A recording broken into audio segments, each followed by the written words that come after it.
So now, welcome to Barbie, A Comprehensive History, the 1980s. So the 1980s were booming years for Barbie. Most girls went from having one Barbie to eight, and many having an upwards of 40. There was a huge cultural impact during this time.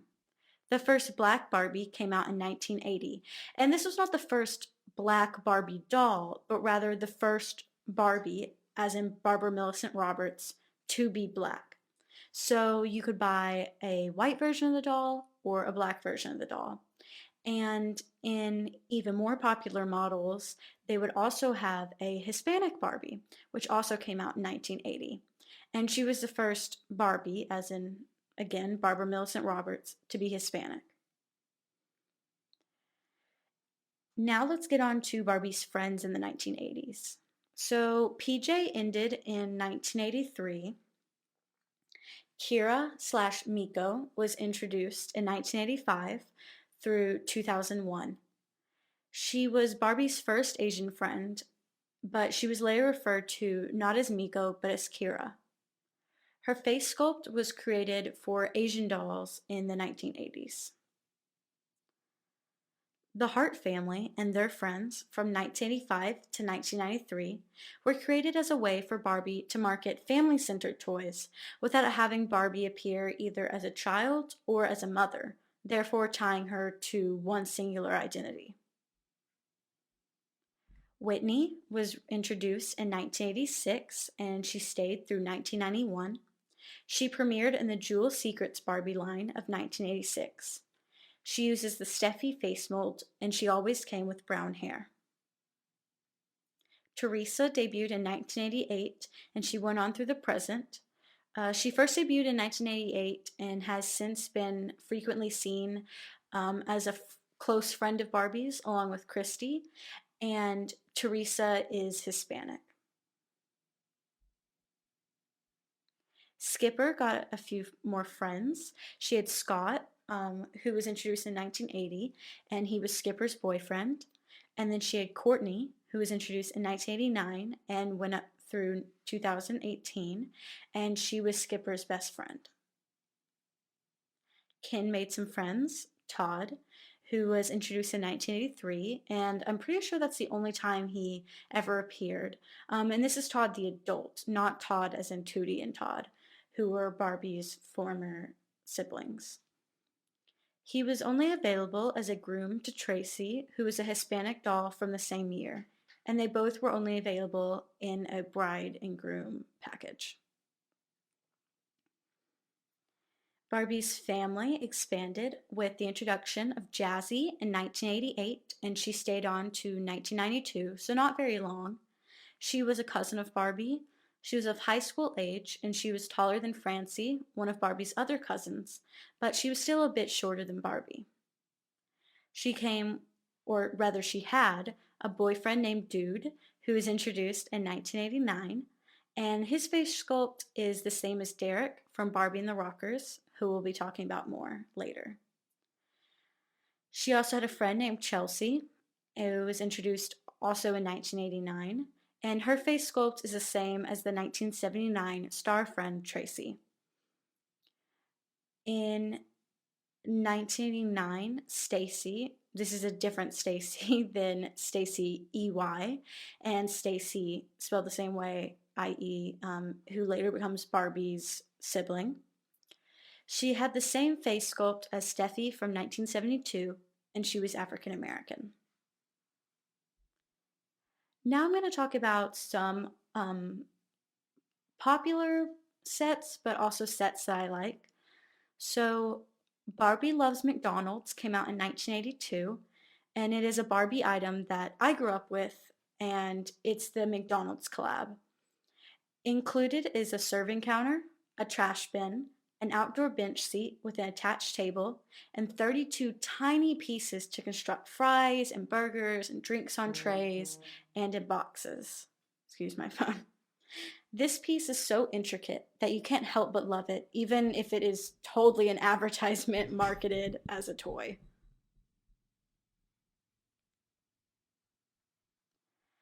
The Bubbling Spa came out in 1983. It's a pink hot tub with built-in stairs, and the inside of the tub is light blue. It came with a yellow ball, tray, and cups. The child would put real water inside and press a button on the top to cause bubbles to form. In 1985, another version of Barbie's Dream House came out, and it's identical to the Dream House from 1978, which came in white with red and yellow accents, white with blue accents, and white with brown and yellow accents. The 1985 version was available in white with pink and hot pink accents. This is where we really start solidifying the association between Barbie and pink. I think it's definitely during this decade where she really starts wearing a lot of pink outfits and pink accessories and sets, and so people start to associate the Barbie brand with the color pink. The Dream House it had an A-frame. It has, therefore, a triangular roof. It also came with porches, plants, obviously fake plants, lots of windows, many of which were stained glass windows, and hole patterned doors that kind of look like lace. This is probably my favorite dream house. Famous dolls from the decade include Peaches and Cream, which came out in 1984, and some consider this to be the most beautiful Barbie. It's one of the most sought after ones by collectors, even though it's not that old, just because a lot of people find it stunningly beautiful. She has a pearl encrusted top and neon orange pink belt with a flower attached. The bottom of her dress is peach pink and flowing. She wears a large matching shawl, and the front strands of her blonde hair are pinned back, but most of it falls in loose curls around her shoulders. She wears a pink choker with a small gem on the front and has pearl earrings. She has bright blue eyes, a teeth-showing smile, and bent elbows. I think that this doll definitely has the body and face mold of what people think of in modern times when they think of Barbie. Great Shape Barbie came out in 1984. She has blue eyeshadow, peach pink lips, and long blonde hair in a low ponytail. She wears a blue headband with a matching blue, shiny, skin-tight jumpsuit. Her tiny waist is cinched with a tied pink ribbon. She wears sneakers and striped leg warmers. She may sound familiar to you if you've ever seen Toy Story 3, as Barbie wears this outfit in that movie. Day to Night Barbie came out in 1985. Barbie wears a matching pink blazer and tight skirt. Her blazer has a white collar, and underneath her blazer she has a hot pink scarf that is tucked in. The front strands of her hair are tied back, and the rest falls in nice curls around her shoulders. She has bright blue eyes and stud earrings. She wears a white hat, and this is, I don't know the words to describe this hat. I don't know particularly the style, but it kind of looks like a short top hat. You might see it at like racetracks, and they're typically made out of straw in real life. And it has a pink ribbon around it, which has white spots. She carries a pink briefcase, which has white accents, and a phone. Astronaut Barbie came out in 1985, and in this, Barbie is an astronaut once again. Her blonde hair is in a low, curly ponytail. She has bright blue eyes and a neutral lip. She wears a bright pink, tight astronaut suit with silver accents. The sleeves are poofy and ruffled. It came with a glass, well, not real glass, but plastic resembling glass, circular helmet, and a silver oxygen pack. Peaches and Cream, Day to Night Barbie, and Barbie and the Rockers designs are so famous that they even got their own Funko Pops. When you think about all the different Barbie designs I had to choose from, I think that it's very interesting that a lot of them came from the 80s and that they were these designs in particular. In 1986, Andy Warhol created a painting of Barbie. It sold at auction for $1.1 million. And in 2015, Barbie actually teamed up with the Andy Warhol Foundation to create a line of dolls. Now, here's where we're going to get to the real tea, the real controversy. It's not really a controversy, but it is a little shady. And so, have you guys ever heard of Jim and the Holograms? It was a show that was pretty popular in the 80s and then kind of made a resurgence. They had a movie. Gosh, I don't even know when. I think it was like 2015 or so. Trying to like bring the franchise back. It was very popular in the 80s. And a sales insider at Hasbro actually informed Mattel that the Jim and the Holograms company, who was owned by Hasbro, was actually working on a doll. And so, fearing strong competition, Mattel rushed to make a competing doll line. Ruth Handler was actually very involved in the process, even though this took place after she had been technically eliminated or at least distanced from the company. This line was to be called Barbie and the Rockers. Their style was bright and very 80s. They ended up coming out in 1986, taking only 4 months to conceptualize and produce in order to beat Jim and the Holograms. That way, it would look like Hasbro had copied them, and it actually worked. People thought they did. This speed was unheard of, as Barbie usually takes around 18 months to develop just a single doll. Yet they created Dee Dee, Dana, Diva, Derek, David, and a Barbie doll in just 4 months. They did this by reusing fabrics and tools. And they originally conceptualized Barbie and in her rocker outfit and the general idea of it in just 16 hours. The rockers included Dee Dee, who is African American, Dana, who is Korean American, Diva, who is Scottish Irish American, Derek, David, and Barbie. Duh.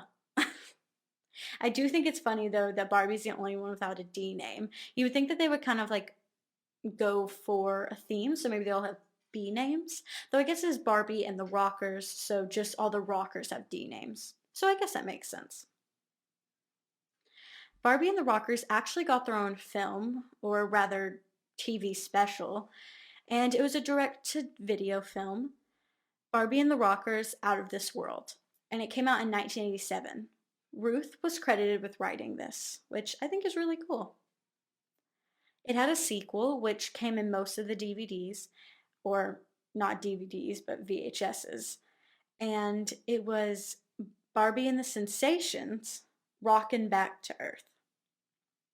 Each film was only around 20 to 24 minutes long, and the animation, excuse me, and the animation style is super cute. And they actually look like really fun films. I think I'm going to check them out tonight. Both are free on YouTube to watch at the time of this radio show being recorded, which is Friday, April 9th, 2021. The plot is essentially that Barbie goes to space with her band. Add in some dancing, music, and a little world peace, and you've got Barbie and the Rockers. Now, like every decade, I'm going to go over Barbie's careers. In 1981, she was a cowgirl. In 1983, she was a McDonald's cashier. In 1984, she was an aerobics instructor. In 1985, she was a veterinarian. Again in 1985, she was an elementary teacher, then a movie star, then an executive. In 1986, she was a rock star, a singer, and an astronaut. In 1988, she was a doctor. In 1989, she was a United States Army officer, a UNICEF ambassador, and a flight attendant. And I want to end tonight's show on a quote from Ruth Handler. It says, "Don't dwell on what happened, no matter how bad it was. Find something else to do. Find something to do to help others." And I feel like that really encapsulates not only this decade, but what we're going through right now. But particularly in this decade, I think it encapsulates what she went through with breast cancer and how she chose to turn all these bad things that were happening to her into a positive, not just for herself, but for other women. And then when she got, you know, taken out of the company, her and her husband who had founded it, she made the most of it and she continued working with the company. And, you know, when Barbie saw an issue in their company, which was that they didn't have as much diversity as they would have liked, they fixed it. In the 1980s, they made it so that Black and Hispanic children could see themselves not only as a friend to Barbie, but as Barbie themselves, as the main character.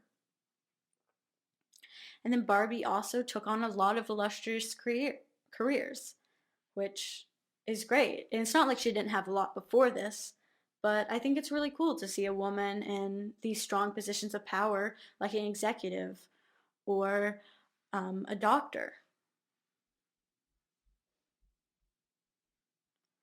And, you know, even though it is kind of shady, it is ultimately fair. And with the Jim and the hologram situation, they did something and they found a way to come out of it. And it's not like the Jim and the holograms didn't sell well, but it didn't create a very big competition to Mattel, which is what they were hoping for. So, to take away from this episode, I believe the thing that we should really focus on is to not dwell on things in the past, but to find something else to do, maybe using the lessons that you learned from the past. And find something to do that will not only help yourself, but will help other people. So tune in on Fridays at 8 p.m. Eastern Time at benningtonradio.com or subscribe to get alerts when episodes are posted on my YouTube channel, Ellis Golden Music. That's Ellis Golden Music. And all past episodes are up on there, and they should be in a playlist. So if you're interested and maybe you missed a few episodes, you can go check them out. Last video in the 1970s, I started adding in visuals to the YouTube uploads. So if that's something you're interested in, then just rewatch this there. And if you're already on my YouTube video, please leave a comment. That'd be great. I love to hear feedback. And as always, the sources will be listed in the description of my YouTube video. Thank you guys so much for listening, and have a great night.